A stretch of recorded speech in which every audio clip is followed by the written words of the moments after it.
नमस्कार। आज दुनिया एक ऐसे मोड़ पर खड़ी है जहां पुराने वैश्विक नियम बदल रहे हैं और एक नया इतिहास लिखा जा रहा है। एक तरफ रूस यूक्रेन युद्ध और पश्चिम एशिया का तनाव है, तो दूसरी तरफ बदलती हुई जियोपॉलिटिक्स में भारत एक नई महाशक्ति बनकर उभर रहा है।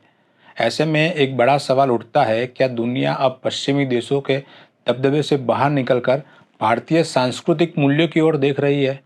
इन्हीं गहरे और महत्वपूर्ण विषयों पर चर्चा करने के लिए आज हमारे साथ एक बहुत ही विशेष अतिथि उपस्थित है। राष्ट्रीय स्वयंसेवक संघ के वरिष्ठ प्रचारक और प्रज्ञा प्रवाह के राष्ट्रीय संयोजक श्री जे नंद कुमार जी। नंद कुमार जी एक प्रखर विचारक, लेखक और ओजस्वी वक्ता है। उन्होंने बदलते दौर में हिंदुत्व, हिंदू राष्ट्र की सांस्कृतिक संरचना और राष्ट्रीय स्वत्व जैसे विषयों पर कई वैचारिक पुस्तकें लिखी है। आज हम उनसे समझेंगे कि ग्लोबल साउथ के नेतृत्व से लेकर भविष्य के साइबर युद्धों तक भारत की तैयारियां क्या है।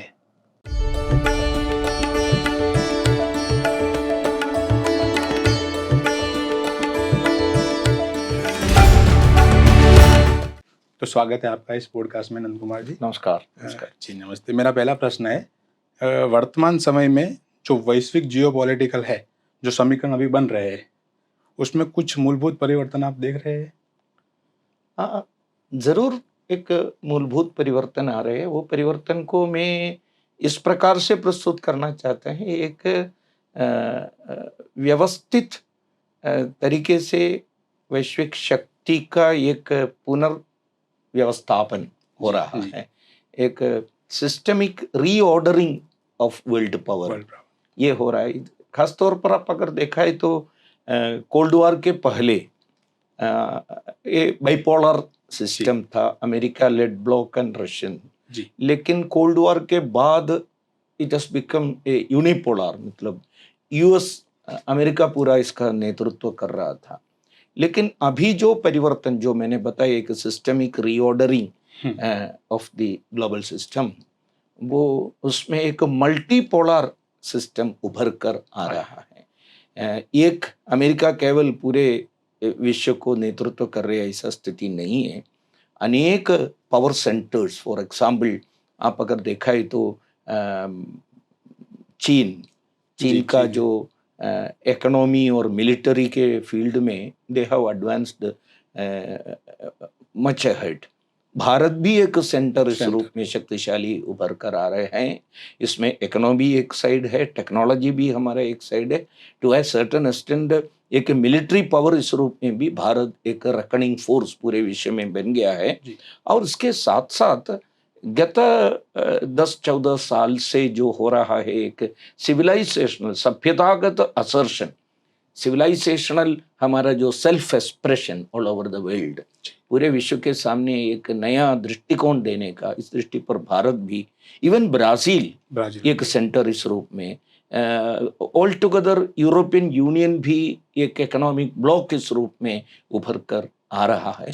So in that way there are so many centres. So now it is not a unipolar or a bipolar system. पहले बाइपोलर था, फिर यूनिपोलर हो गया, अभी तो एक मल्टीपोलर सिस्टम में उभर कर आ रहा है। पुराने जमाने में कोई वहीं पर खड़े होकर रूल करते थे, लेकिन अभी तो रूल सब बनाते हैं। अपने अपने ऑटोनॉमी, अपने अपने स्वायत्तता को साथ में रखकर आगे चलने का एक स्थिति आपको देखने को मिलते हैं। इसलिए एक पर्टिकुलर अलाइनमेंट बहुत सारे ग्रुप्स बना के हमको जो फॉलो करना, वार्सा पैक्ट के बाद अभी उस प्रकार का अलाइनमेंट नहीं है। अपने अपने हिसाब से new alliances are being made. वो बहुत फ्लेक्सिबल है, पहले के जैसा फिक्स्ड अलाइनमेंट नहीं है। एक प्रकार से फ्लेक्सिबल अलायंसेस आजकल हो रहा है। और पुराने जमाने में जो था ये क्या है, सप्लाई चेन का जो सिस्टम्स वगैरह तो था, लेकिन आजकल फ्रंट शोरिंग ऐसा कहते हैं, अपने खास दोस्त नियर शोरिंग वगैरह, ये घूम घुमा के पूरे पृथ्वी को घूम घुमा के एक पर्टिकुलर वे पर सप्लाई चेन चलने के जगह पर each nation is making their own chains, their own relationship, ये अभी आपको देखने को मिलता है। ये एक बहुत बड़ा एक सिस्टमिक रीऑर्डरिंग हो रहा है पूरे विश्व में। ये बहुत बड़ा एक चेंज अभी आपको देखने को मिलता है। ये जो पश्चिमी प्रभुत्व जो घट रहा है, अभी आपने बात, ये स्थायी परिवर्तन है या फिर अस्थायी है, आपको क्या लगता अभी है? एक प्रकार से इसको स्थायी है अस्थायी है जी। ऐसा डिबेट करना ठीक नहीं है। इसका एक ठीक, यस, वेस्टर्न इन्फ्लुएंस कम हो रहा है। इसका कारण इसको ये निष्कर्ष पर पहुंच नहीं सकते वेस्ट एकदम ध्वस्त हो रहा है, जी। डाउन हो रहा है, ऐसा नहीं है। रियल हमको जो एनालिसिस ऐसा करना पड़ेगा, विश्लेषण, बाकी लोग भी ऊपर उठ रहा है। जी। अभी west is not dictating terms, they cannot. In the same way, other power centers are also coming up. इसलिए वेस्ट का जो इन्फ्लुएंस कम हो रहा है, इसका मतलब हमेशा के लिए वेस्ट नष्ट हो रहा है ऐसा ऐसा नहीं। कहना ठीक नहीं है। इसलिए दोनों इसके बीच में है, बीच एक में। मिडिल पाथ है। वो मिडिल पाथ में एक और बात आप देखने की आवश्यकता है, जब अन्य फोर्सेस आगे आ रहा है, अन्य देश, जी। भारत है, चीन है, वेस्ट के अलावा कितने भी तमाम अफ्रीकन नेशन से, ब्राजील जैसा नेशन से, वो आगे आने के समय एक और खतरा हमारे सामने आने की आवश्यकता है। अब तो इसके ऊपर भी नजर डालने की आवश्यकता है, क्योंकि वेस्ट रीअसर्ट करने के लिए प्रयास करते हैं। जी। वो भी आपको इस समय का क्लोजली आप अगर ग्लोबल सिचुएशन को देखा ही तो मालूम होता है। One thing is for sure, एक पक्का है, वेस्ट का जो इन्फ्लुएंस कम हो रहा है, जी। कम हो रहा, इसका मतलब वो एकदम एंड हो रहा ऐसा नहीं है। इसके साथ साथ बाकी देश भी, बाकी पावर सेंटर्स भी अपना जो शक्ति ऊपर कर रहे हैं, जी। वो दे आर कमिंग अप। इसके वजह से हमको लगता है वेस्ट का जो वेस्ट हाँ। नष्ट हो रहा है, इसलिए परमानेंटली नष्ट भी नहीं हो रहा है। एक फिनोमिनन अभी जो चल रहा है, एक साइक्लिक प्रोसेस हो रहा है। वो साइक्लिक प्रोसेस में अन्य देश भी आगे आ रहे हैं। अभी जो युद्ध चल रहा है, जो रशिया और यूक्रेन के संदर्भ में, ईरान, इजराइल, अमेरिका के संदर्भ में, तो वैश्विक स्थिरता के संदर्भ में क्या कहेंगे?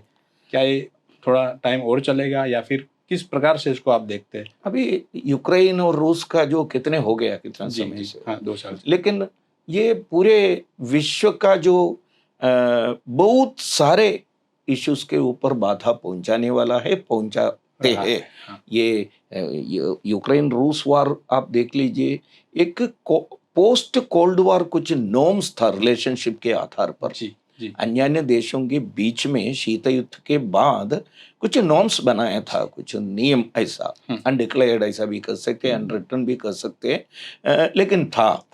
आपस में आप दूसरे के सॉवरेनिटी को हम आदर देते हैं, बाउंड्रीज को आदर देते हैं, अन्य देश के तरक्की के ऊपर बाधा न पहुंचाते हैं, वहाँ के समाज को भी हमारे समाज के जैसा देखना है, इस प्रकार का कुछ नॉर्म्स था। जी। लेकिन ये यूक्रेन के ऊपर आक्रमण, कारण कुछ भी हो, इसके वजह से वो ध्वस्त हो गया जी, है। जी।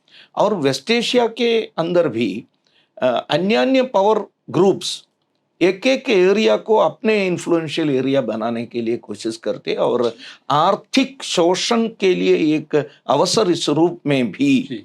कुछ बड़े देश, मैं बता रहा हूँ अमेरिका जैसे देश, इस प्रकार के, अभी लेटर ईरान के ऊपर का आक्रमण और उसके साथ साथ हुई वेस्ट एशियन डिस्टर्बेंस, इसको उस प्रकार उपयोग कर रहे हैं, जी। ऐसा हमको देखने को मिलते हैं। इसके वजह से फ्यूल क्राइसिस है और आर्थिक दृष्टि पर क्राइसिस है।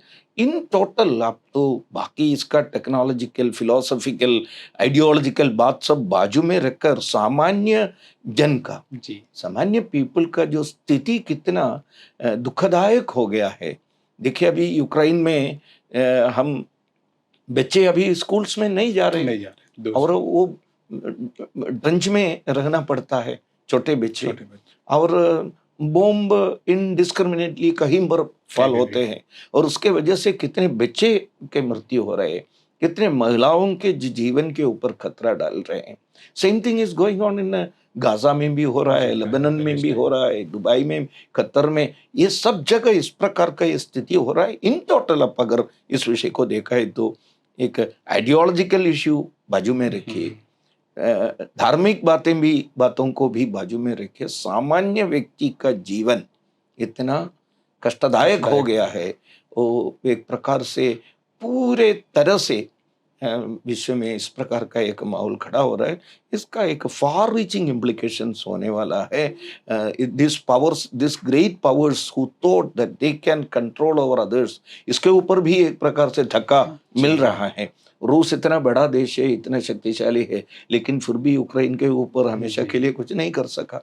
Same thing is happening now for the last 2 months. Iran के ऊपर जो करने के लिए कोशिश कर दिया था, ये सब एक बात तो आप मैंने जो पहले जो बताया था, ये यूनिपोलर कुछ लोगों के सुप्रीमेसी वो हमेशा के लिए होगा, ये नहीं होने वाला है, क्योंकि Iran is retaliating like anything.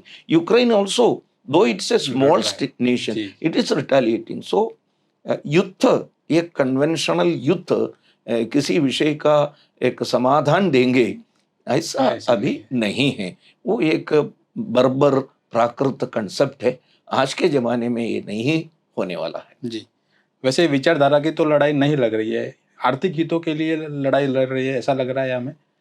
देखिए, युद्ध में जिन्होंने प्रारंभ किया है, ये पहले वाला विषय भी बता रहे थे, ये वैचारिक लड़ाई है, वैचारिक लड़ाई ऐसा कहते हैं जी। वैचारिक लड़ाई मतलब क्या है? उनका जो argument, I am right you are wrong, ऐसा एक ब्लैक एंड व्हाइट। आप किसी विषय को, स्पेशली इतना ज्यादा कॉम्प्लिकेटेड कॉम्प्लेक्स इंटरनेशनल पॉलिटिक्स में, you can not just claim that I alone is right, मैं अकेला सच है, आप ठीक नहीं है, मेरा आइडियोलॉजी ठीक है, मैं जो बता रहे वही ठीक है। ये ओल्डीइज्म है ना जी, ओल्डीइज्म ऐसा इसको कहते हैं। मैं अकेला, मैं हमेशा, मैं ही सच हूं, ये विचारधारा सही नहीं है। भारत जो हमेशा कहते हैं it is also ism, yes your, आपका मार्ग में भी सच्चाई है, ऐसा विश्वास रखकर सहकार करके एक ऑपरेशन के आधार पर एक को एक्सिस्टेंस के जो बात को भारत हमेशा कहते हैं, उसके आधार पर आगे बढ़ना चाहिए। ये सीखना पड़ेगा, रूस या अमेरिका जैसे देशों को भी ये सीखना पड़ेगा। यहाँ तो वेस्ट एशिया के जो डिस्टर्बेंस के पीछे मजहब का, रिलीजियस इक्वालिटी का विषय, इस प्रकार ये सब मतलब ही नहीं है इस प्रकार का आर्ग्यूमेंट के लिए। सही में आपने जो बताया वही है, इकोनॉमिक इंटरेस्ट है कुछ लोगों का, फ्यूल के ऊपर कब्जा करने का इच्छा है। फ्यूल इज वेरी इंपॉर्टेंट, आज के जमाने में सबसे ताकतवर वही है, इसके ऊपर कब्जा रखना, हमारे कंट्रोल में लाना, इस प्रकार का विषय चलते। इसलिए मैंने जो पहले बताया, एक बहुत बड़ा फार रीचिंग इम्प्लीकेशन समाज के जीवन में जो होने की संभावना है। ये एक पार्ट, केवल एक पार्ट में सीमित नहीं होगा, ये मेरा इसके बारे में एक डर है। ये कभी भी एस्केलेट हो सकते हैं, एस्केलेट ना होना यानी व्यापन नहीं होना युद्ध का। ऑलरेडी ईरान के ऊपर आक्रमण है तो भी मिडिल ईस्ट के ऊपर रिटेलिएट कर रहे ईरान जी, वो एक प्रकार का एस्केलेशन हुआ। That is not the war field, it became a war field. इस प्रकार अभी अमेरिका धमकी दे रहे हैं, हमारे साथ जो जितने लोग थे वो सब अभी ईरान के युद्ध में अब सहकारिता नहीं की तो उनके ऊपर भी हम आक्रमण करेंगे। So trying to escalate it, that's very dangerous. एक प्रकार से एक इनसेन, ऐसा भी कहते हैं, एक पागलपन है युद्ध का। ये कहीं ना कहीं अंध होना चाहिए। ऐसी परिस्थितियों में संयुक्त राष्ट्र जैसी संस्थाओं का रोल क्या होना चाहिए? क्या वो अभी है, उसका औचित्य कुछ रहा है या कहाँ है संयुक्त राष्ट्र संघ? मुझे नहीं दिख रहे हैं। एक पेपर टाइगर ऐसा कर सकते हैं, यूनो का रिलेवेंसी खत्म हो गया है जी। एक्चुअली ये कहते हैं बड़ी बड़ी बात सफर करने वाले देशों के बारे में, कहाँ सफर करने वाले देशों का मतलब कष्ट भुगते हैं, भुगतने वाले देशों के समाज के पक्ष में कब खड़ा हो गया यूएनओ? कभी भी खड़ा हो गया है क्या? वो हमेशा वीटो पावर जिसके पास है उनके साथ है जी। ये तो उसके साथ ही हमेशा यूएनओ करना पड़ता है। अभी भी वही चल रहा है, उनके सामने ही ये सब घोर नृशंस युद्ध चल रहा है, कुछ नहीं कर सकते। सो एक प्रकार से वेस्ट का इन्फ्लुएंस कम हो रहा है, ऐसा बताया ना। ये वेस्ट का इन्फ्लुएंस कम होने के साथ साथ इसका एक और उदाहरण है, वेस्ट निर्मित, पाश्चात्य निर्मित संस्थाओं का भी शक्ति खत्म हो रहा है। जी वो यूएनओ का जो बात कही है, जी तमाम वर्ल्ड बैंक का जो स्थिति आप देख लीजिए, ये सभी का जो शक्ति खत्म हो रहा है। और उसके जगह पर आप अगर देखा है तो अन्य ग्रुप्स खड़ा हो रहा है। जी अभी भारत के नेतृत्व में, नहीं तो ब्राजील के नेतृत्व में ब्रिक्स ब्रिक्स खड़ा हो गया है। एंड अनदर थिंग, अभी G20 नेशंस का जो नेतृत्व जी भारत के भारत पास टर्न के अनुसार जी आ गया। उसके साथ साथ ये ग्लोबल साउथ का जो भी एक रीयूनियन हो रहा है, उसका भी नेतृत्व में हम लोग आ रहा है। और साउथ साउथ कोएलिशन का भी विषय आ विषय आ रहे रहा हैं। ब्रिम नेशंस का भी एक नया ग्रुप खड़ा हो रहा है। एंड इन टोटल ये वेस्ट निर्मित इस प्रकार का आपने जो बताया, यूएनओ जैसे जी संस्थाओं के बल एकदम शून्य है ऐसा बताना एक्साजरेशन नहीं है, शून्य जैसा हो रहा है। एंड अभी एक अच्छा एक वेलकम चेंज ऐसा मुझे लगता है। एशिया अभी सेंटर बन रहा जी है। जी चीन और भारत जैसे देश हम्म। पूरे विश्व का सेंटर बन रहा है। ऐसा एक शिफ्टिंग ऑफ सेंटराइजेशन ऐसा हो रहा है। जी जी इस बदलते वैश्विक परिदृश्य में भारत की भूमिका क्या रहनी चाहिए, या आप क्या देखते हैं भारत की भूमिका को किस तरह से देखते हैं? सही में भारत एक बहुत सफल सार्थक भूमिका ऑलरेडी निभा रहे हैं। निभा रहे अभी जी कुछ और निभाने की आवश्यकता नहीं। हमारे जो स्ट्रैटेजिक ऑटोनॉमी ऐसा मैं जी कहता हूँ, जी एक स्ट्रैटेजिक ऑटोनॉमी को कायम रखते हुए हम एक डिप्लोमेटिक बहुत अच्छा पहल उठाया है। इसको कुछ लोग साइलेंट डिप्लोमेसी भी कहते जी हैं, जी जी निशब्द कूटनीति ऐसा भी कहते हैं। लेकिन हम एक अच्छी भूमिका निभा रहे हैं। और हमेशा हम जिन लोगों ने कष्ट सहते हैं उनके पक्ष में, जी without aligning, without joining with any of the warring groups. अभी हम रूस के साथ भी बात करने का ताकत हाँ हमारे पास है, यूक्रेन के यूक्रेन साथ के भी साथ है, अमेरिका के साथ भी बात करते हैं, ईरान भी। हमको मालूम है इस युद्ध के संदर्भ में भी ऑयल भारत को देने में बाधा ईरान कभी भी नहीं करेगी किया है। वो रिलेशनशिप का इश्यू है। इसलिए और अपना एक सिविलाइजेशनल कंटेंट है, जी अपना सभ्यतागत एक अपने अंदर का जो एक शक्ति है, अंतः शक्ति, वो शक्ति को लेकर हम हमारा जो प्रयास शुरू किया है और आगे बढ़ेंगे। और अंततोगत्वा ये सब ग्रुप अपना जो पोजीशन है ना, भारत ने जो लिए हुए एक कल्चरल सिविलाइजेशनल पोजीशन, जी वो पोजीशन को समझते हैं।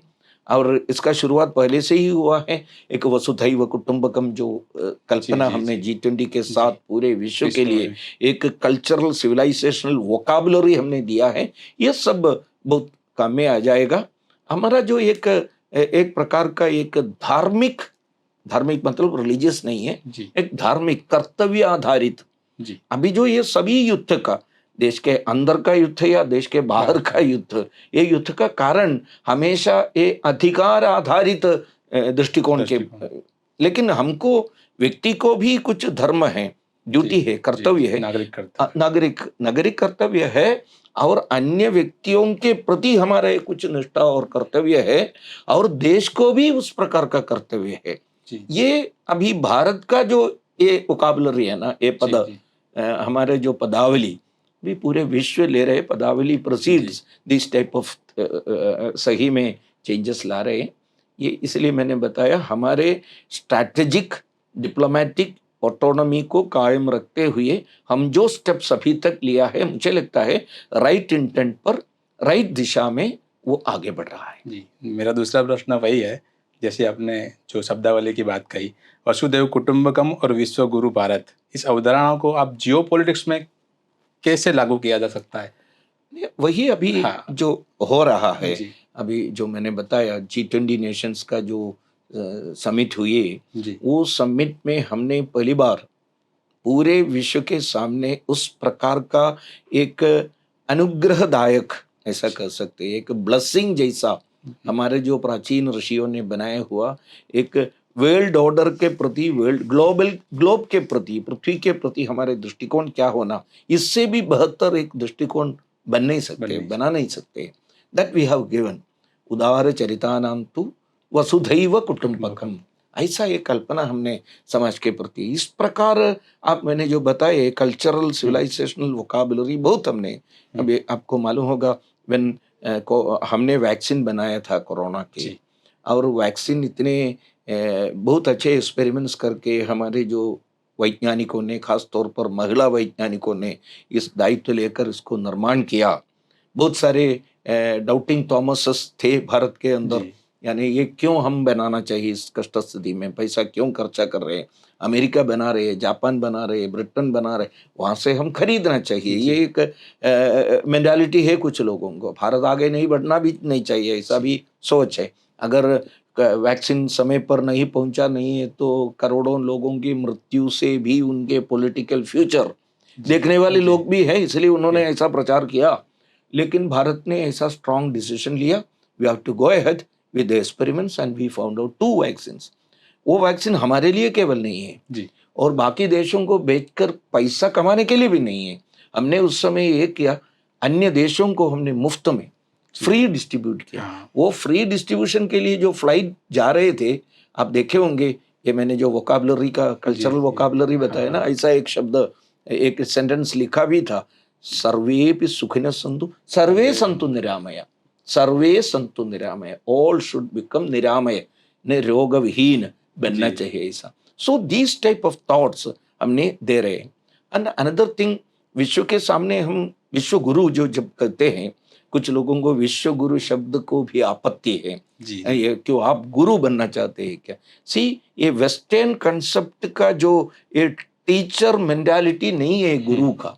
गुरु is giving Prakasha, that is Guru. Ji, गुशब्दम अंधकारस्त रुकारस्तन निरोधका। So Guru is giving light in that वे। पूरे विश्व को उस प्रकार के प्रकाश देना आपत्ति है क्या? हम दिशा देने के लिए जा रहे हैं, ठीक है। विश्व गुरु अच्छा नहीं लगता है कुछ लोगों को, विश्व मित्र कहना है तो वो भी कह दीजिए, इसमें आपत्ति नहीं है। लेकिन वी ऑलवेज, हम भारत हमेशा उस प्रकार का ही पोजीशन लेकर आगे बढ़ने वाले देश है। इसलिए अभी अभी आप देखे होंगे बाहर से आने वाले अन्य देशों के नेता, प्राइम मिनिस्टर हो, प्रेसिडेंट हो, किस प्रकार का आदर हमारे स्टेट हेड को, नेशनल हेड को, नरेंद्र मोदी के पाँव छूने के लिए भी तैयार होते हैं। हमेशा ये डिप्लोमेटिक रिलेशन में ये नहीं होना चाहिए, ऐसा नहीं है, डिप्लोमेटिक नॉर्म्स में नहीं है। किसी दूसरे के, कितने भी छोटे देश है तो भी बड़े देश के ऐसा नहीं करते हैं, लेकिन वो कर रहे हैं। क्यों कर रहे हैं? सो अप्रोच में भी, रिलेशन में भी, बिहेवियर में भी भारतीय स्टाइल आ रहे हैं। जी, जी, ये भारतीय स्टाइल आ रहे हैं, इसका लक्षण है। पाँव छूने के लिए अभी तैयार हो रहा है। ये एक व्यक्ति का पाँव नहीं छू रहे जी, वो भारत के सिविलाइजेशन के, संस्कृति के को प्रणाम दे रहे हैं। उस प्रकार का एक पोजीशन हमको जरूर मिलेंगे। आजकल अपने वर्तमान प्रधानमंत्री को मुझे नहीं लगता है किसी देश उनके सर्वोच्च उपाधि नहीं दी है, ऐसा कोई देश नहीं है। सभी देश भारत के प्रधानमंत्री को आदर देते हैं। Again I am saying, okay, Narendra Modi ji has got the capacity to lead the world, but that doesn't mean that a personally दे रहे, ऐसा भी नहीं है।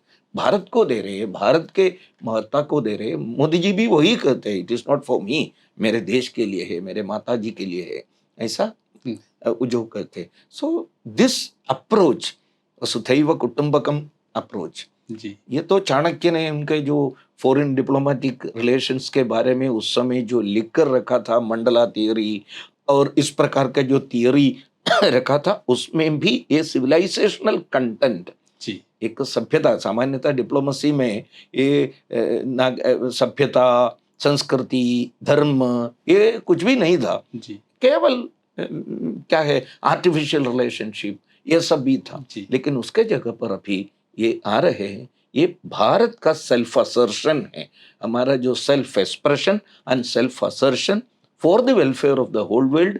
इसलिए उस प्रकार के जो बातें, उस प्रकार के अप्रोच जरूरत है, ऐसा मुझे लगता है।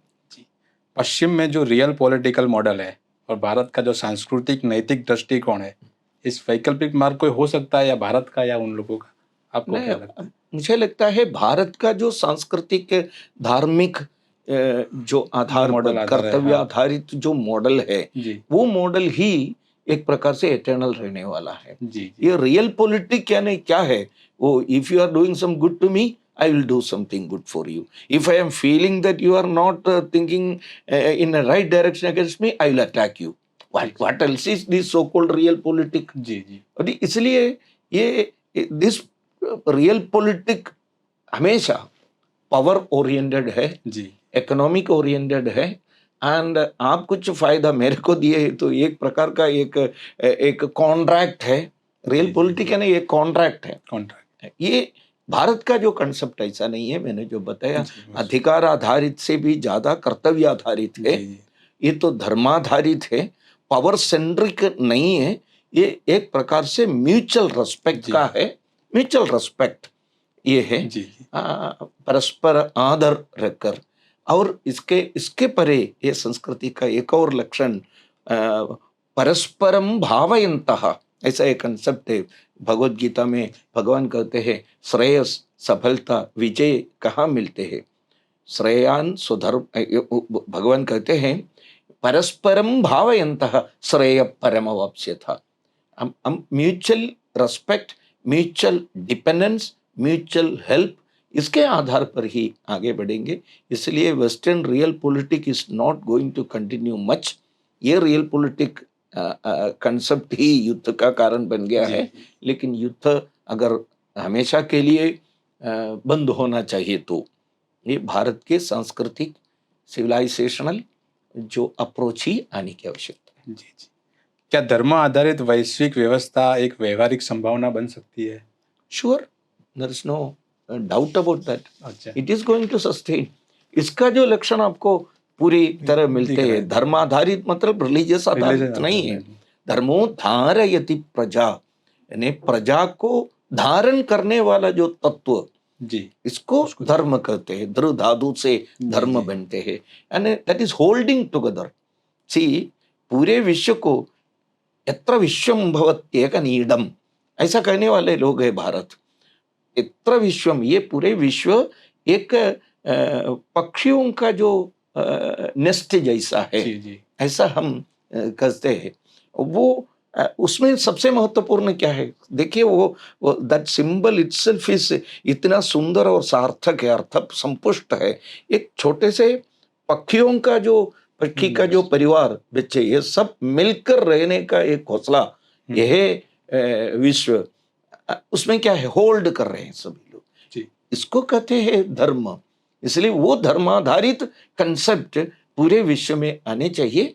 और उसमें मैंने जो पहले बताया, सही में धर्म का दूसरा एक डेफिनेशन है परस्परम भावयन्तः। आपस में हेल्प करना, आपस में अकोमोडेट करना, जी, जी। ये दोनों आते हैं।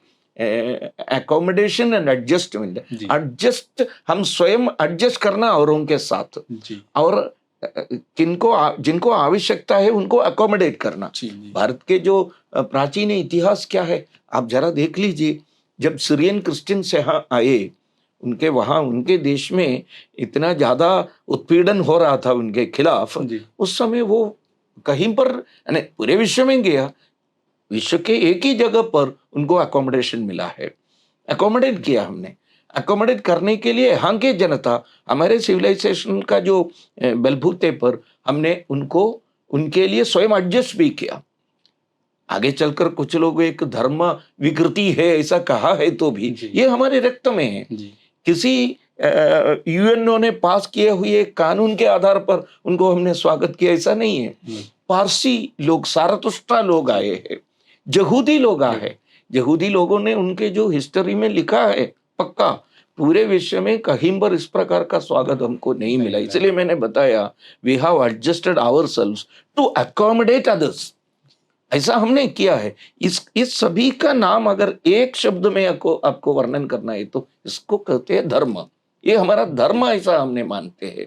केवल ओटों से बताने वाले, यानी लिप सर्विस जी, नहीं जी, है। जी, वसुधैव कुटुंबकम कहने हृदय से कहते हैं। जी, जी। इस भाव अंदर से आने के वजह से ही स्वामी विवेकानंद जब शिकागो में स्टेज में खड़ा होने के समय पहला तैयार नहीं किया था क्या एड्रेस करना चाहिए, लेकिन जी, जब जी। देखने के समय स्वयं उनको मालूम है they are my sisters and brothers, जी, जी। इसे वो लेडीज एंड जेंटलमैन ऐसा वेस्टर्न एड्रेस इन्होंने क्यों नहीं किया, धर्म इनके अंदर है। जी, इसलिए वो एक धार्मिक विश्वास का भरोसा का एक एक्सपोजिशन, एक प्रकटन, एक प्रकार से एक प्रकार का एक्सप्रेशन जी। इस दृष्टि से आ गया है। ये हमेशा हम करते हैं। अभी आज के जो परिस्थिति में भी भारत वो कहना चाहते हैं, वो कहते रहते हैं। G20 नेशंस का जो अध्यक्षीय उद्बोधन में भी आप जी। अगर पढ़ा है तो ये सब बातें आपको देखने को मिलते हैं। जब जब अवसर मिला था रूस के साथ, यूक्रेन के साथ बात करने बात के लिए करने का अवसर मिला किया था, है। तब भी इसी सिविलाइजेशनल कंटेंट को आगे रखकर ही हमने ये बात बात की। बताते हैं। But one thing is for sure, वो शब्द भी महत्वपूर्ण है आज के रिजल्ट में। अपना जो ऑटोनॉमी, जी। अपना जो स्वायत्तता, उसको उसको कायम रखते हुए, जी। क्योंकि फर्स्ट रिस्पॉन्सिबिलिटी टुवर्ड्स आवर और पीपल इज आल्सो देयर। इसके साथ अन्य लोगों को के साथ उस प्रकार का व्यवहार करने के लिए हम आगे बढ़ रहे हैं। अभी जो युद्ध चल रहे हैं उसमें साइबर, इंटेलिजेंस, एआई, सूचना का जो दौर चल रहा है, इस संदर्भ में आपका क्या कहना है और भारत की रणनीति इसमें क्या होनी चाहिए? देखिए, भारत का प्रिपरेशन चल रहा है इस जी। प्रकार से। ये साइबर सिक्योरिटी एजेंसी, जी। अपना जो अच्छी तरह नेशनल से। लेवल का उन्होंने उस प्रकार का नीति जी। खड़ा कर रहे हैं। एंड ऑल्सो साइबर ड्रिवन और लेड एक डिफेंस मैकेनिज्म का भी निटी ग्रिटी हमने फाइनलाइज कर रहे हैं। किया है। हमने जी। उस जगह पर डीआरडीओ के नेतृत्व में और नेशनल साइबर डिफेंस एजेंसी, जी। अपना जो साइबर डिफेंस सीडीए कहते हैं, वो सीडीए भी बहुत गंभीरता से वार फुटिंग में उस प्रकार का एक नीति, एक पॉलिसी तय करने के लिए उसका जो बाकी कितने भी मैकेनिज्म्स है वो सब खड़ा करने के लिए बहुत कोशिश करते हैं। लेकिन इसके साथ भी आप देख लीजिए, we can not claim that हम अमेरिका के जैसा, चीन के नहीं। जैसा ये सब साइबर यूज में, मॉडर्न टेक्नोलॉजी का यूज में उनके एकदम साथ आ गया है, पास आ गया, ऐसा नहीं कर सकते। We are still, we admit it, but still हम अपने जो साइंटिस्ट, टेक्नोलॉजी जी। और एआई के साइंटिस्ट ने जो डेवलप किए हुए, कल डेवलप करने वाले हैं, उस मैकेनिज्म का स्वरूप का प्रदर्शन हमने ऑपरेशन सिंदूर में हमने देखा। किए हैं। जी। ऑपरेशन सिंदूर में पूरे एआई का उपयोग हमने किया किया था। है। दैट्स वाई हमने इतना जबरदस्त जीत हासिल किया जी। है। और आगे चलकर भी हमेशा के लिए इसको कैसे करना, और उसके साथ साथ भी इंफॉर्मेशन वॉर, जी। इंफॉर्मेशन वॉर में भी हम कैसे जीत सकते, इसका भी पॉलिसी हमने तैयार कर रहे हैं। और वार फूटिंग में मैंने युद्ध काल के आधार पर हमने अपना जो टेक्नोलॉजी भी उस प्रकार से डेवलप कर रहे हैं, ऐसा हमने और आगे बढ़ने के लिए है। तो हो रहा है, ये बहुत खुशी की बात है। आगे आने वाले समय पर भारत के जो सिक्योरिटी इसके ऊपर निर्भर है, क्योंकि युद्ध अभी टेक्नोलॉजी ड्रिवन युद्ध बन रहा है पूरी तरह। अभी दोनों चल रहा है, एक हाइब्रिड फॉर्म में जी। चल रहा है, आगे चलकर कुछ पूरी तरह सा होने वाला है। उसके लिए तैयारी अभी का जो सरकार इसके लिए ज्यादा बजटरी एलोकेशन भी दे- किए हैं। जी। साइंटिस्ट भी खूब काम करते रहते हैं। जी। आत्मनिर्भर भारत, हम्म। जियोपॉलिटिकल में इसका क्या महत्व है? हमेशा महत्व है। एक जी। देश को अगर अपने पैरों में खड़ा हो गया है तो कितने भी उथल पुथल पूरे विश्व में हुआ है तो भी जी। हमको अपना जो शक्ति को कायम रखते हुए, अपने समाज के सुरक्षा को कायम रखते हुए आगे बढ़ सकते जी। हैं। It is quite visible in these wars also. जी। अभी जो आपके दिख रहा है। सामूहिक 2 साल से रूस यूक्रेन युद्ध हो रहा है, अभी जो 2 महीने से अमेरिका में दिखाई ईरान, दे रहा है। इसराइल ईरान जो चल रहा है, गल्फ कंट्रीज मीन्स उतना बहुत फार ऑफ नहीं है भारत से, जी। वेस्ट एशिया या ये सब। हम्म। फिर भी आप अगर अलग होकर जरा विचार करके देखिए, भारत इज सेफ, जी। है ना। जी। भारत के किसी शहर में आप देखे होंगे, यहाँ के जो मैंने पहले बताया था, ये डूम एक्सपर्ट्स सब सर्वनाश होने वाला है, जी, जी। अराजकता फैलाने के लिए कोशिश करने वाले लोग कितनी बातें बताया, हम फ्यूल नहीं मिलेगा, जी। फ्यूल पंप्स के पेट्रोल पंप के सामने बहुत क्यू हो लाइन में जाएगा, गैस नहीं मिलेगा जी, जी, वगैरह, तो जी। अभी तक नहीं हुआ है। जी, कारण क्या है? कारण अभी कुछ सालों से, जी। कम से कम 10-12 सालों से यहाँ ये आत्मनिर्भरता को बहुत महत्व दिया दे जा रहा है, अलग-अलग जगह पर।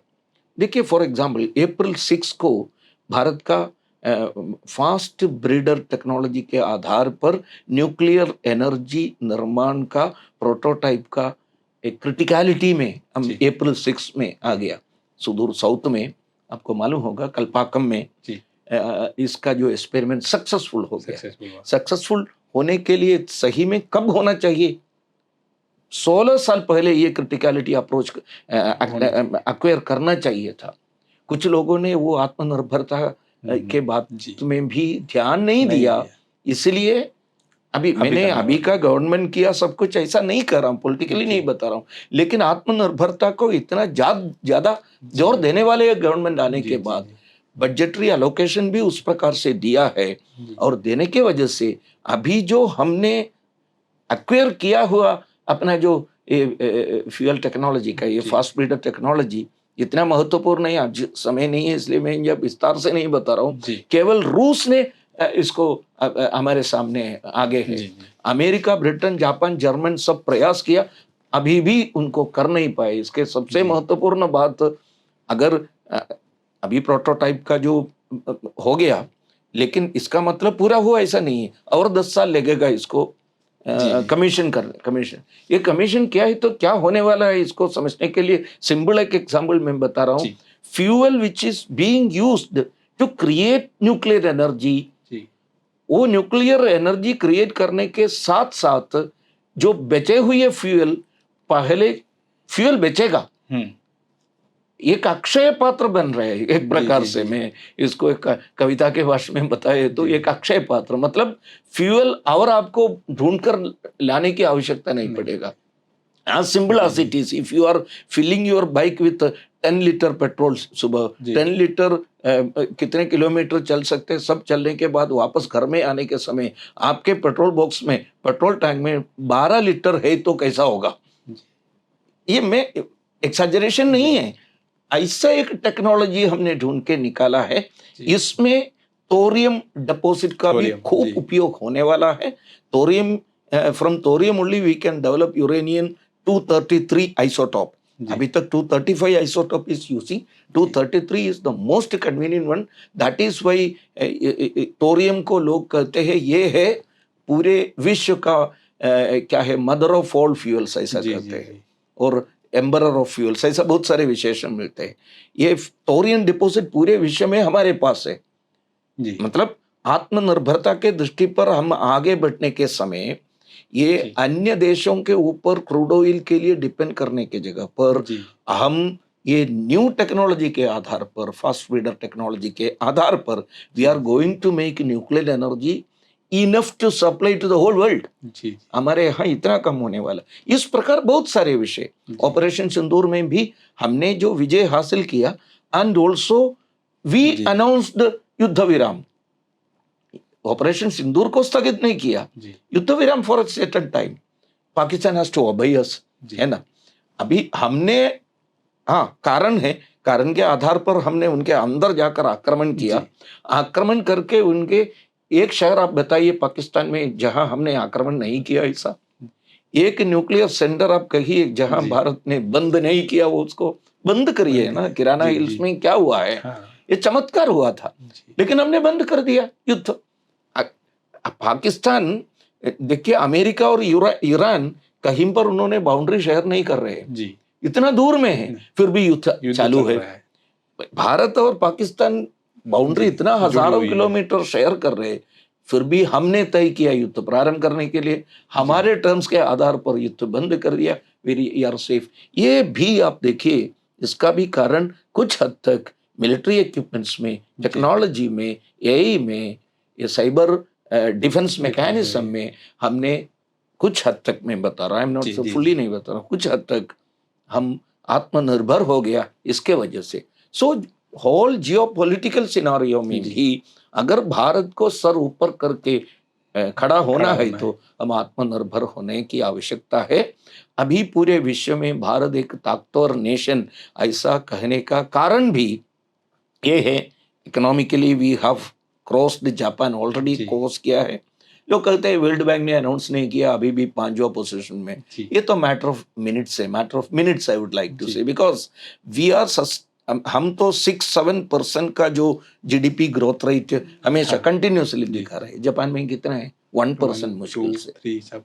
1 जी, अमेरिका हाँ जी, जी, 1 है, हाँ। वन अमेरिका भी वो बहुत कम 2, है। 3 से हाँ, है। जी। हमने हमने हमारा जो इसका सबसे महत्वपूर्ण बात ये परसेंटेज सस्टेन कोरोना पीरियड में भी आगे रखा बढ़ था रहा है, हमने। परमानेंटली हो जी, रहा जी, है। जी। और अनदर थिंग, हमारा जो डेमोग्राफिक वर्कफोर्स है ना, जी, यूथ, इसके संख्या में भी जापान या जर्मनी सब एजिंग नेशन एजिंग है, नेशन है। इसलिए हम आगे बढ़ रहा है। एंड इन लोगों को जो बताने के लिए वो बताने के लिए नहीं है, ऐसा भी एक फोर्स हमारे सपोर्ट में है। जी। शुरू से लेकर मैं बता रहे, हमारा जो सिविलाइजेशनल फोर्स इस रूप में, ये सबके आधार पर अगर देखा है तो, एंड ऑल्सो हमारे डिजिटल फाइनेंस, जी। यूपीआई के जगह जी, पर कौन खड़े हो सकते हैं? इतना करोड़ों रुपये का जो ट्रांसैक्शन हो रहा है। एंड और अभी तक हमने बताया था हमारे स्टार्टअप्स, जी, पूरे विश्व के सबसे सेकंड या third startup companies number wise जी, जी। भारत का है। डेमोक्रेटाइजेशन ऑफ इकोनॉमी पूरे विश्व में मुद्रा लोन जैसे के नहीं, जैसा, बैंक अकाउंट के जैसा कहाँ हुई नहीं। है? सो डेमोक्रेटाइजेशन भी हुआ है। इस शक्ति के आधार पर आत्मनिर्भर देश इस रूप में हम खड़ा हो रहा है। इसके वजह से अभी जो हम शांति महसूस कर रहे हैं, इवन दो कारगिल के बाद बाकी इंट्रूशन सब होते हुए भी जी, ऑपरेशन सिंदूर तक आकर खड़े हैं, और पूरे विश्व में इतने शांति से, समाधान से, पीस से जीने लायक देश नहीं। इट्स ऑल बिकॉज हमारे जो आत्मनिर्भरता का प्रयास है, जी। आगे बढ़कर इस और बेहतर होने वाला है। तब हमको क्या क्या मिलने वाला है, अब तो देख लीजिए। हम अपने विषय पे आते हैं। हाँ, जो वैश्विक विमर्श में जो प्रज्ञा प्रवाह जैसे बौद्धिक मंच है, उसकी क्या भूमिका रहती अभी प्रज्ञा प्रवाह की स्थापना के पीछे का उद्देश्यों में है? जी, ये भी है। एक तो भारत के अंदर के वैचारिक समूह को एक दिशा देना है, जी, क्योंकि कॉलोनियल अटैक्स, कॉलोनियल आक्रमण में बताने के समय इस्लामिक आक्रमण भी शामिल है। जी, वो भी एक जी, कॉलोनाइजेशन का, उपनिवेशिकता जी, का फोर्स था। वहां से लेकर फिर वेस्टर्न, पाश्चात्य, खासतौर पर ब्रिटिश आक्रमण के समय पर भी हमारे वैचारिक संस्थाओं के ऊपर उन्होंने आक्रमण किया है। जी, ये आर्थिक सेंटर्स आक्रमण करने से भी ज्यादा आक्रमण उन्होंने किया अपने विश्वविद्यालयों के हाँ, जी, ऊपर, जी, जहां नॉलेज क्रिएशन हो रहा था। हमारे knowledge creation was an ever growing tradition, हमारे निरंतर चलने जी, वाला एक जी, ट्रेडिशन था। उसको नष्ट करने के लिए, उस प्रोसेस को नष्ट करने के लिए खूब उन्होंने प्रयास किया, जी, और उसके वजह से हमारे स्मृति विनाश हो गया। जी, एक पीपल को, एक समाज को खत्म करना है तो पहला क्या करना है? वो पहला उनके स्मृति नष्ट करना जी, है। मिलान कुंडेरे का प्रसिद्ध एक बुक है, the book of laughter and forgetting. उसमें मिलन कुंडेरा कहते हैं, वहाँ उनके समाज को नष्ट करने के लिए कम्युनिस्ट गवर्नमेंट क्या किया? जी, वहाँ के कम्युनिस्ट गवर्नमेंट ने समाज के स्मृति को नष्ट कर दिया। ये तो मिलन कुंडेरा बताने से हमको ये जी, ज्ञान मिलेंगे ऐसा नहीं, भगवान भी कहा है, स्मृति भ्रंशात बुद्धिनाशा, जी, बुद्धिनाशोत प्रणश्यति। बुद्धिनाश से विनाश हो जाते हैं, कंप्लीट डिस्ट्रक्शन हो जाते हैं। इससे बचने के लिए कम से कम स्वतंत्रता मिलने के बाद गवर्नमेंट के तरफ से, एजुकेशन इंस्टीट्यूशन के तरफ से हमारे स्मृति को रिक्लेम करने के लिए, जी, रिटेन जी, करने के लिए, रिगेन करने के लिए प्रयास करना चाहिए था।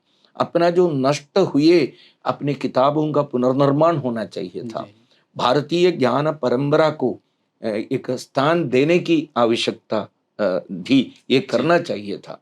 लेकिन ये नहीं हुआ। जिस प्रकार कॉलोनियल मास्टर्स, उपनिवेशिक शक्तियों जी, ने भारत के अंदर उनके विचार हमारे ऊपर थोपना, वो उनका जो क्रियाकलाप था वो तो करते रहते जी, थे। हमको ब्राउन इंग्लिशमैन बनाने के लिए उन्होंने कोशिश किया। कोशिश किया। उसी एक्सरसाइज थ्रू एजुकेशन स्वतंत्रता मिलने के बाद भी किया है। इट जी, जी, was a golden opportunity to start a new, ये जी, नए तरीके से प्रारंभ करने का एक अच्छा अवसर था। लेकिन हमने खो बैठा, वो नहीं किया। इसलिए प्रज्ञा प्रवाह जैसे वैचारिक ऑर्गेनाइजेशन आया, भारत के अंदर का जी अपना जो वैचारिक संपत्ति समाज के अंदर लेकर जाना, समाज को उस स्मृति को वापस रीगेन करने का प्रयास में खड़ा होना, और भारत के भारतीयता के खिलाफ जो नैरेटिव वार चल रहे जी इसको रोकना, अपना जो विचार को सही तरीके से सृजनात्मक अपना जो पॉजिटिव वैचारिक संपत्ति को संस्थापित करना है, प्रस्तावित करना, ये एक काम है। जी और इसके साथ साथ भारत के पॉलिसी मेकिंग में, पॉलिसी मेकर्स के बीच में भी काम करना। कुल मिलाकर भारतीयता, भारतीय दृष्टिकोण से भारत को देखने का एक वैचारिक नेतृत्व को खड़ा करना, ये प्रज्ञा प्रवाह का काम है।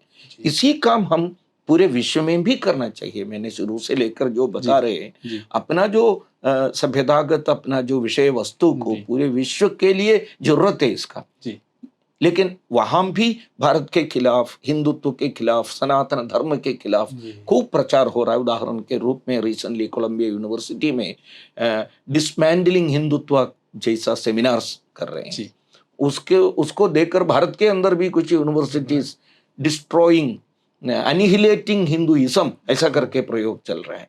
सो इस प्रकार का आक्रमण को समझना, जी पहला जो इसको समझना, इसको सही उत्तर देना, अपना विचार को प्रस्तावित करना, एक बात। दूसरे, पूरे विश्व में सभी लोग ऐसा करते हैं ऐसा नहीं है। जी पूरे विश्व में बहुत सारे लोग are just waiting for Bharat, Bharat क्या करते हैं ऐसा वेट कर रहे हैं।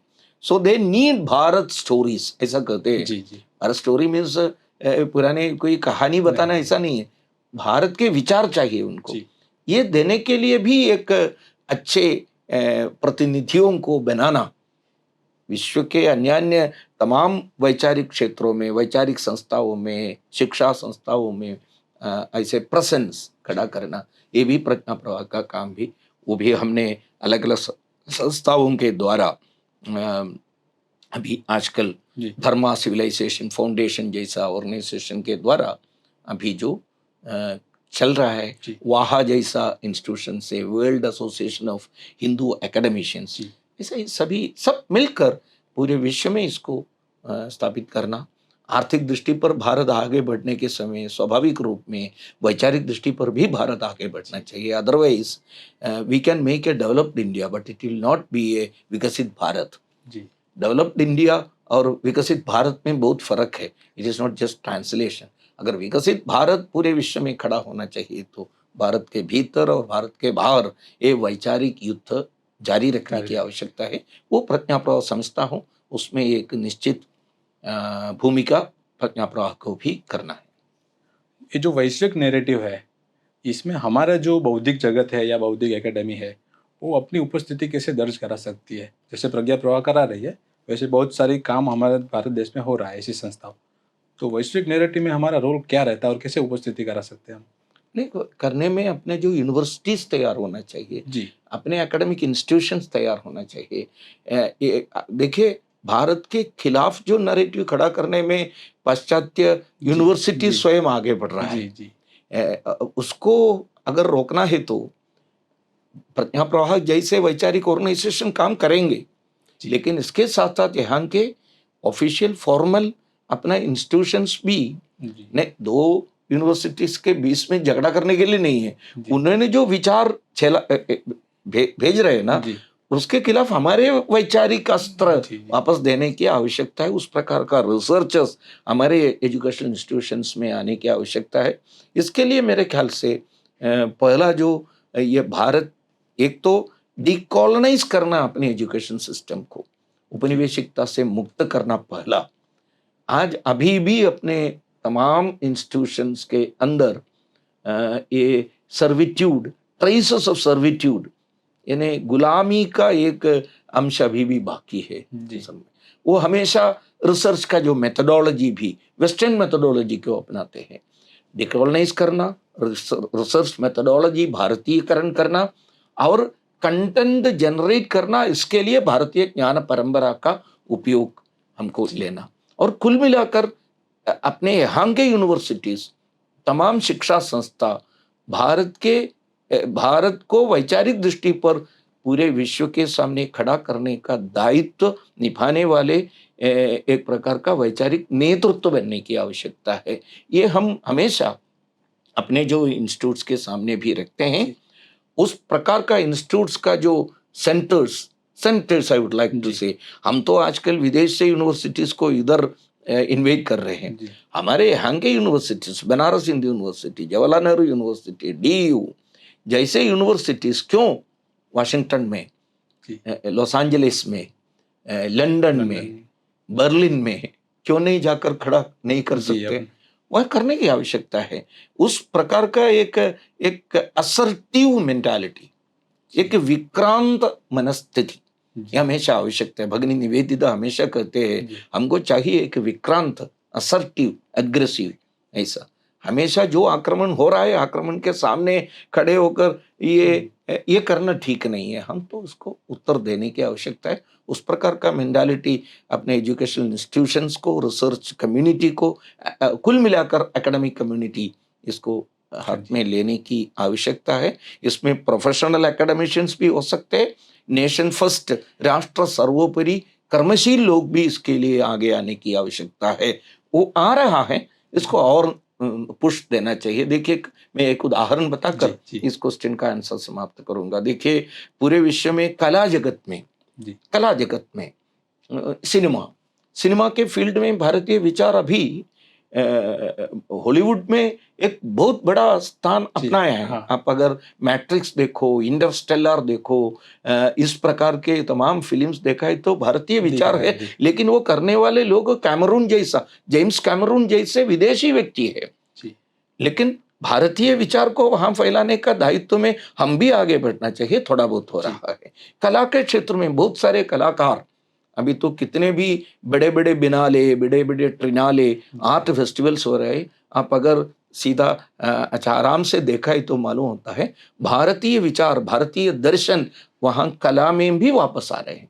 सो इसको भी एक पुश देने की आवश्यकता है। सत्ता का जो ड्यूटी वहाँ आते हैं, लोग तैयार है, उनको पूरे विश्व में इसको प्रस्तावित करना है तो इसमें थोड़ा सत्ता के सपोर्ट का भी जरूरत है। ज्ञान का स्वराज, ये शब्द आप कैसे समझाएंगे और हमारे लिए कुछ प्रयास इसमें करने चाहिए? ज्ञान का स्वराज जो आना चाहिए, अभी इसी में आपकी बात आ ही गई है, लेकिन ऑलरेडी मैंने बताया है। जी ये नॉलेज स्वराज जी, इसके लिए पहला जो आवश्यकता है स्वराज इन आइडियाज जी, अपने विचार में भी स्वराज आना चाहिए। किसी भट्टाचार्य का एक बड़ा फिलोसोफर थे काशी के, जो प्राध्यापक प्राचार्य थे। भट्टाचार्य जी का 20वीं सदी के शुरुआत में एक बड़ा स्पीच है। वो स्पीच वॉज हिस्टोरिक। उसका टाइटल ही स्वराज इन आइडियाज है। विचार में स्वराज। स्वराज केवल पॉलिटिकल स्वराज से काम नहीं चलेगा, ये आवश्यकता है। वो फर्स्ट स्टेप है। देन एक अपना जो इसका दूसरा प्रयोग है नॉलेज स्वराज। अपना जो विचार पूरा, अपने जो ज्ञान, स्वराज प्राप्ति की जरूरत है। इसके लिए जो स्टेप्स अपनाना है वो मैंने कुछ समय पहले बताया। भारत के जो विचार परंपरा को सेंटर पे रखना। हमेशा हमारे यहाँ के बहुत सारे शिक्षाविदों ने एक बात बताया था, भारतीय एकेडमिक्स का मेन प्रॉब्लम, भारतीय एकेडमिक्स का भी, इंडियन एकेडमी का बहुत प्रॉब्लम ये है, उनका जो विचार करने का सेंटर ऑफ ग्रेविटी CG है। इंजीनियरिंग सब्जेक्ट है, यानी किसी एक पुल बनाना है तो उसका सेंटर ऑफ ग्रेविटी पहले तय करना, उसके आधार पर बनाया नहीं है तो कहीं एक और सेंटर ऑफ ग्रेविटी टिल्ट हो गया है तो वो ब्रिज या मकान, इमारत टूट जाएंगे। सो सेंटर ऑफ ग्रेविटी बहुत महत्वपूर्ण है। वो भारत के जो centre of gravity, academic centre of gravity has been tilted towards west. अभी भी वही है। द मेन टास्क अभी जो नॉलेज स्वराज जो बताया, इसको वापस भारत सेंट्रिक बनाना चाहिए। फर्स्ट भारत सेंट्रिक बनाने के समय अपना जो नॉलेज सिस्टम एंड इंस्टीट्यूशंस में पहले भी आकर बैठे ये वीड्स को वीड आउट करना है। बहुत सारे कचरा यहाँ आ गए है। सामान्यतः कहते हैं ना, खेती में वीडिंग करना चाहिए, नहीं तो गेहूं या पैडी ठीक तरह से नहीं होगा। वीडिंग आउट करना चाहिए इन लोगों को। वो आकर बैठे आकर बैठने के लिए उनका एक बहुत बड़ा प्लान भी है। रिसेंटली आपको मालूम होगा बस्तर में खोर माओइस्ट लोगों ने आत्मसमर्पण किया, जी लेकिन उनमें से सबसे खतरनाक नेता ने एक बयान दिया दूसरे दिन, रायपुर में आकर प्रेस कॉन्फ्रेंस में बताया, हमने जो समर्पण किया केवल हमारे हाथ में रखे हुए हथियार, है लेकिन अपने आइडियोलॉजी को हमने आइडियोलॉजी समर्पण नहीं किया। जी एरिया ऑफ एक्शन हमने चेंज कर रहे हैं, मोड ऑफ एक्शन हम चेंज करेंगे, जी जी हम आएंगे शहरों में, जी शहरों में आएंगे, यूनिवर्सिटीज में आएंगे, लेकिन पहले से ही है, अभी अनाउंस्ड तरीके से आ रहा है। जी इन लोगों को, मैंने व्यक्ति के ऊपर शारीरिक आक्रमण की बात नहीं कर रहा हूँ, जी वैचारिक दृष्टि पर उनको वीड आउट करने की आवश्यकता है। देन उसी स्थान पर भारतीयता के आधार पर मॉडर्निज्म को जोड़कर, जी हम तो जब भारतीयता कहते हैं, परंपरा के बारे में कहते हैं, इसमें मॉडर्न टेक्नोलॉजी नहीं चाहिए ऐसा नहीं बताते। एक एक healthy blending of modernity with tradition, ऐसा एक नया खड़ा करने की आवश्यकता है। इसके लिए भारतीय ज्ञान परंपरा का उपयोग करना सबसे महत्वपूर्ण। एक बात तो मैंने पहला क्वेश्चन के आंसर के रूप में भी बताया था, अपना जो रिसर्च मेथडोलॉजी, जी अपने जी रीति शास्त्र है जी शोध का, उसमें भी थोड़ा कम परिवर्तन आना चाहिए। रिसर्च फॉर रिसर्जन, नेशनल रिसर्जेंस, राष्ट्रीय नवोत्थान के लिए, पुनरुत्थान के लिए है हमारा जो रिसर्च, इस स्थिति आना चाहिए। तब जाकर आपने जो बताया, ये स्वराज इन आइडिया, स्वराज जी इन नॉलेज, जी everything will be possible. Then every area of action, केवल एजुकेशन नहीं है, इंडस्ट्री, थिएटर, कला, एग्रीकल्चर, जी कृषि, जी ये सब सभी जगह एरिया पर ये स्वराज, स्व आ जाएगा, स्व का राज वहां जी भी आ आ जाएगा। जाएगा। Then we can go ahead, it should start from education, ये पक्का है। मेरा अगला प्रश्न वही है कि आने वाले 20-25 वर्ष में आप भारत को कहाँ पर देखते हैं इस सभी संदर्भ में? इसका थोड़ा उदाहरण मैंने बताया था। जी हमारा जो लक्ष्य स्पष्ट है, आने वाले जो 25 साल में जी भारत पूरे विश्व के अंदर, मैं ऐसे नहीं बता रहा we are going to rule the whole world, जी ऐसा नहीं जी है, नहीं लेकिन अ, हम हमारे बलबूते पर, अपने आत्मनिर्भरता के शक्ति पर भारत विश्व के महत्वपूर्ण देशों में से एक बन जाएगा। जी इसका स्पष्ट कल्पना, स्पष्ट लक्षण, इंडिकेशंस अभी भी देखने को मिलते जी हैं। मैंने एनर्जी के जो जी बात हाँ बताया था, जी ये अभी उस प्रकार का टेक्नोलॉजी सक्सेस हो गया, अप्रैल 6 को जी सक्सेस हो गया है, तो आने वाले 10 साल के अंदर हम कहाँ पहुंचेंगे। जी जी आजकल ऑयल के लिए मिडिल ईस्ट को या अन्य जी देशों को निर्भर रहना डिपेंड पड़ता है। करते हैं लोग। अभी भविष्य में भारत के अंदर इस प्रकार का एक स्थिति लोगों को देखने को मिलते हैं, and they will start coming towards, वो आर्थिक स्थिति पे बता रहा हूँ। मिलिट्री के क्षेत्र में भी there are definite indications that Bharat is going to become the most ji efficient, strong and well organized, disciplined army इस रूप ऑलरेडी है, वो आगे भी बढ़ेंगे।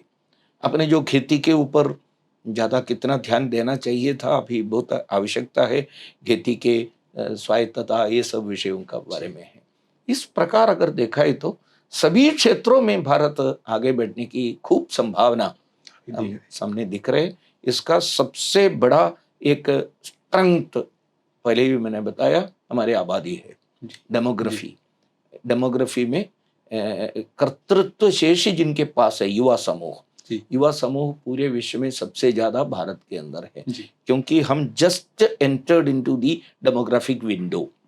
डेमोग्राफिक विंडो ऐसा एक फिनोमिनन है, मैंने जिस कालखंड में सामान्यतः 40-45 ईयर्स या 50 ईयर्स एट मोस्ट ईयर्स का एक कालखंड सभी देशों के हिस्ट्री में होते हैं, जहां उनके वर्कफोर्स, यूथ फोर्स जी सबसे ज्यादा होते हैं आबादी में। हम जस्ट उस पर्टिकुलर एरिया कालखंड को कहते हैं डेमोग्राफिक विंडो, विंडो जी DW ऐसा जी बोलते हैं।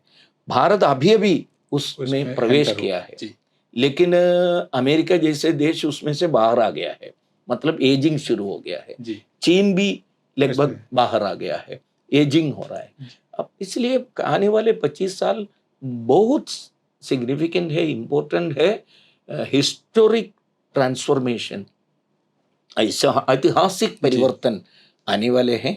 और उस दृष्टि पर भारत पूरे विश्व के सामने हम तो जो स्वयं नहीं क्लेम कर रहे हैं सबको नेतृत्व करेंगे, जी। लेकिन भारत उस स्थिति पर बढ़ रहा है। जी। मेरा अंतिम प्रश्न है, हमारे जो युवा है उनको और हमारे देश के नीति निर्माताओं को आप क्या संदेश देना चाहेंगे? नहीं, संदेश तो स्पष्ट है। सामान्यतः युवाओं के मन में खूब शक्ति है, आवश्यक उस शक्ति को देश के लिए, देश के समाज के लिए उपयोग करना चाहिए। और उनका जो बुद्धि, युवाओं का भी जो बुद्धि शक्ति है, उनका जो जीनियस है, इसको महत्व देकर ये पॉलिसी मेकर्स एक प्रकार से उनको भी साथ में लेकर आगे बढ़ने की आवश्यकता है। अभी का जो policy makers, they have to think deeply about the policy which they are formulating. वो सही में एक भारत सेंट्रिक है क्या, भारत सर्वोपरि है क्या, जी। इसके बारे में सोचना। मैं नहीं बता रहा हूँ उन्होंने नहीं कर रहे ऐसा। जी। सो इसके बारे में कई बार सोचने की आवश्यकता है। रीसेंट कुछ उदाहरण के आधार पर देखने पर मुझे लगता है पॉलिसी निर्माताओं ने 100 बार सोचने की आवश्यकता जी। है किसी भी पॉलिसी, क्योंकि इसका एक फार रीचिंग इम्प्लीकेशंस होते हैं। इसलिए ये young force, they are leading us, they are जी। गोइंग टू लीड नहीं, वो जी। तो अभी भी नेतृत्व कर रहे हैं। अभी आपको मालूम है ये ऑपरेशन सिंदूर के संदर्भ में भी मैंने बताया था, अपना जो मिलिट्री जी। जी। इक्विपमेंट्स का जो आधुनिकीकरण, अपना जो स्वदेशीकरण हुआ है, उस प्रकार का इक्विपमेंट्स खूब उपयोग किया था जी। उस युद्ध में। वो सब बनाने वाला सामान्य 30 प्लस और माइनस 30 एज वाले युवा लोगों ने बनाया है। जी। इसलिए युवाओं के पास ये शक्ति है। और अंतिम एक बात बताते हैं, वो सभी भारतीय नागरिकों के लिए है, खासतौर पर युवाओं का है। भारत का भविष्य उनके हाथ में है, जी। भारत के जी। भविष्य। और वो लोग हमेशा ये बात सोचना चाहिए, समाज हमको सब कुछ दिया है, देश हमको सब कुछ दिया है, अभी वक्त आ गया है हम भी कुछ वापस देने का जी। समाज के लिए। सामान्यतः एक गीत में कहते हैं, देश हमें देता है सब कुछ, हम भी कुछ देना सीखे। ये एक मुद्रा मंत्र इस रूप में हृदय में धारण करते हुए आगे बढ़ना, then they will become lions. मैं कहता हूँ, स्वामी विवेकानंद तो पहले से ही बताया था, मेरा पूरा बिलीफ आपके ऊपर है। You can only become the lions to lead Bharat. जी। भारत के समस्याओं का नहीं, पूरे विश्व के समस्या को हल करने जी। का ताकत आपके अंदर है। उस प्रकार आप अगर बढ़ना चाहिए तो think always about our nation, our society. Nation nation कहने से एक प्रकार का नेशनलिस्ट जिंगोइज्म नहीं बता रहा हूँ। ये तो भारत शक्तिशाली बनना का अर्थ ये भी समझने की आवश्यकता है, वो पूरे विश्व के लिए है। कृण्वन तो विश्वमार्यम हमारे शिरो लिखित है, सिर पर लिख कर रख जी। भगवान ने भेजा है। इसलिए भारत शक्तिशाली बन गया है तो वो पूरे विश्व के लिए है, क्योंकि सर्वे संतु निरामया सर्वे भद्राणि पश्यन्तु, ये हमारी कल्पना है। उस प्रकार आगे बढ़ना चाहिए। कुल मिलाकर युवा और पॉलिसी मेकर्स, ये दोनों मिलकर राष्ट्र को आगे बढ़ाना चाहिए। हमेशा सोच ये होना चाहिए, देश हमें देता है सब कुछ, जी। हम भी कुछ देना सीखे। नमस्कार। आपने समय दिया, अपने विचार व्यक्त किए, इसलिए आपका बहुत बहुत धन्यवाद। नमस्कार, नमस्कार। साधना पर साधना के इस प्लेटफॉर्म में आने के लिए अवसर दिए हुए साधना के संपादक मंडली, साधना के मैनेजमेंट, सभी को मेरा भी खूब धन्यवाद दे रहा हूँ। नमस्कार। साधना पर संवाद की परंपरा यूं ही चलती रहेगी। आपने एंड तक ये वीडियो देखा, इसलिए आपका भी धन्यवाद।